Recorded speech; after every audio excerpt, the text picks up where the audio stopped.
My name is Johann Bernoulli. I was born in 1667 in Basel, Switzerland, and I lived there for most of my life. I moved to France for a small period of time, but then I came back to live the rest of my days in my home.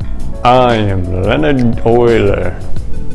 I was born in Basel, Switzerland in the early 1700s. And when I was about 18 years old, I moved to St. Petersburg, where after a series of political tensions began to rise, I moved to Berlin.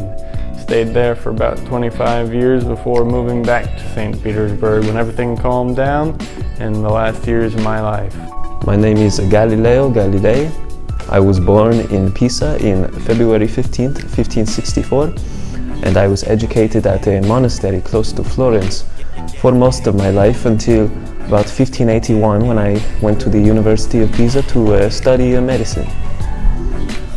My name is Maria Gaetana Agnesi. I was born in Milan, Italy in 1718 and I died there in 1799. I specialized in mainly calculus and specifically differential equations, but during my time I applied math to also medicine to see the applications of calculus. I was a mathematician in all different subjects, but mainly I focused on calculus and physics. Over my lifetime, I published over 800 works and papers. So the fields that I specialize in were astronomy, mathematics, and physics. But a funny story, as I said, I was studying medicine at the University of Pisa, but I sat in on a geometry class, and I realized, math, this is what I want to do. I don't want to do medicine, so I dropped that and I pursue math full-time.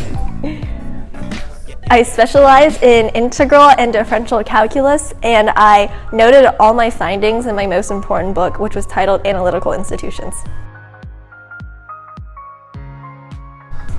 Over the course of my life, I discovered a great many things about calculus, one of which being L'Hopital's rule, but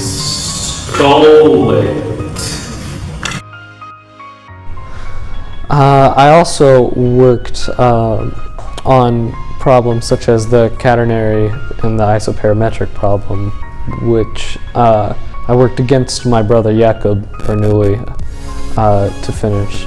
I also proposed the brachistome problem. In my time, I discovered that the reciprocal of all numbers squared is equal to pi squared over 6.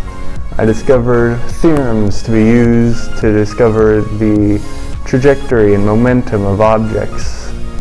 And I also standardized the language of mathematics during my time. I made pi what it is, I made e equal to 2.18, and I made great strides in the language of mathematics, standardizing what we use to this very day. So when I was studying at the university, I noticed a lamp swinging back and forth, and I saw as the arc decreased, it was taking the same time to get from one end of the arc to the other. Even as the arc got smaller, it took the same constant time. And so from this I constructed the pendulum. And from about the 1602 to 1609, I conducted numerous studies on the motion of objects in an arc and on an incline. And as I was studying motion of objects on an incline, I discovered that they have a constant acceleration, and this later on helped Newton in forming his law of gravity. During the 1700s, women in mathematics wasn't something that was super promoted. However, I lived during the Renaissance time, which was a period of promoting intellectual vitality, which did give women more opportunities to pursue careers, not careers necessarily, but pursue interests in science or math. And when my father found out that I had an interest in mathematics, he got me a mentor who was Ramiro Rampinelli. He was a former professor at the universities in Rome and Bologna. and he helped cultivate my love for mathematics and gave me the foundation for me to make my discoveries in math. The biggest controversy that probably came out of my lifetime was the fact that L'Hopital stole my idea for what is now known as L'Hopital's rule. I was the one who originally discovered that if you take the derivative of the numerator and the denominator of a limit, then you can eventually figure out what the true limit is if it is indeterminate originally. Controversies in my work are fairly limited, as my work garnered me great respect within the scientific community. However, in my personal life, I have met several difficulties. During my early years, I went blind in my right eye, and later on in my second half of my life, I was blind in both eyes, but I didn't let that stop me. I had to move to Berlin as a result of political troubles in St. Petersburg. However, I moved back 2 decades later, where eventually my house burned down and I had to be let out by one of my servants. And finally, during the last decade of my life, my wife died, I remarried, until eventually I was taken by a brain hemorrhage. But I never let any trouble stop me in my works. Aristotle, he hypothesized that a heavier object would fall faster than a lighter one, which then makes sense, right? And that's what was being taught at the University of Pisa. And as I was learning that, I said, wait a minute, no, that doesn't make any sense. So I tested for it myself, and I realized that is not the case. So a lot of the Aristotelian physicists did not agree with me. Additionally, my support for Copernicus's heliocentrism, the Catholic Church was not a fan of it. I mean, the Catholic Church is not a fan of many things, but they did not like my heliocentrism, and for that reason I had to renounce it, because I didn't want to die, but you know. There were no challenges towards my work per se, but even though it was the Renaissance, there was a lot of opposition still against women who decided to go into mathematics, which was a traditionally male-dominated field and would continue to be for hundreds of more years. Many of my discoveries can be used today.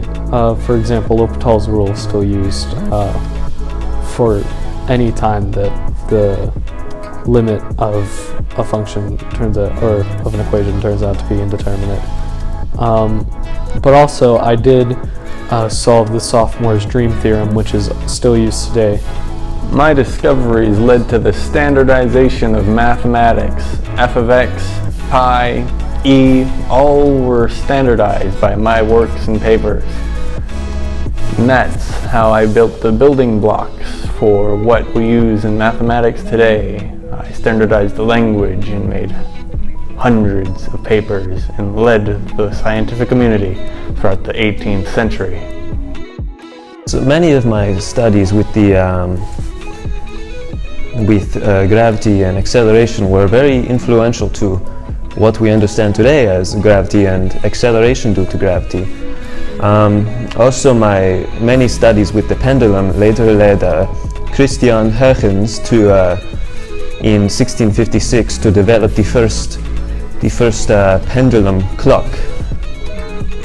My work is still important to this day because the book I published, Analytical Institutions, it clarified existing knowledge about mathematical models, and furthermore, it discussed how to find the sum of infinitely finite sums, as well as problems relating to maxima, minima, tangents, and points of inflection. Furthermore, it shows how to use inverse trigonometry and differential calculus. My most famous model that I'm remembered for is now nicknamed the Witch of Agnesi.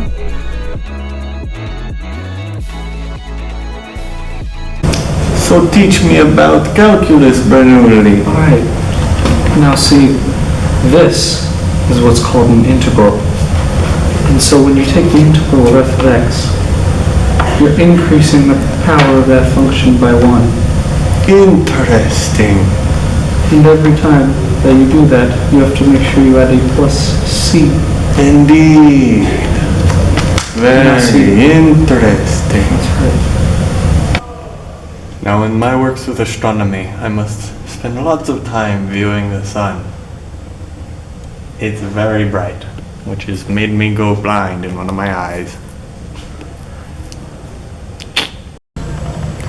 I have written hundreds of papers in my lifetime. I have been doing so much, and it hurts me. But I must continue. Oh dear.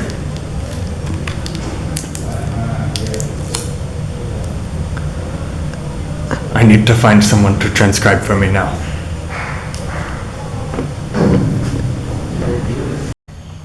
So Aristotle says heavier objects fall faster than lighter ones. No.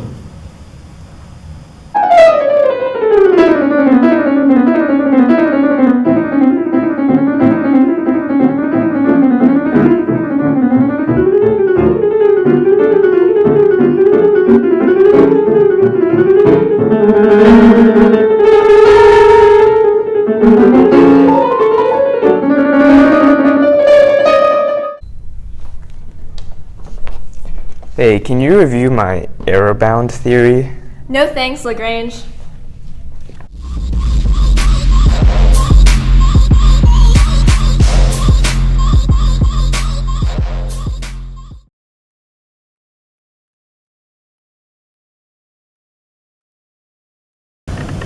You see, my daughter, you must get married and continue the family name.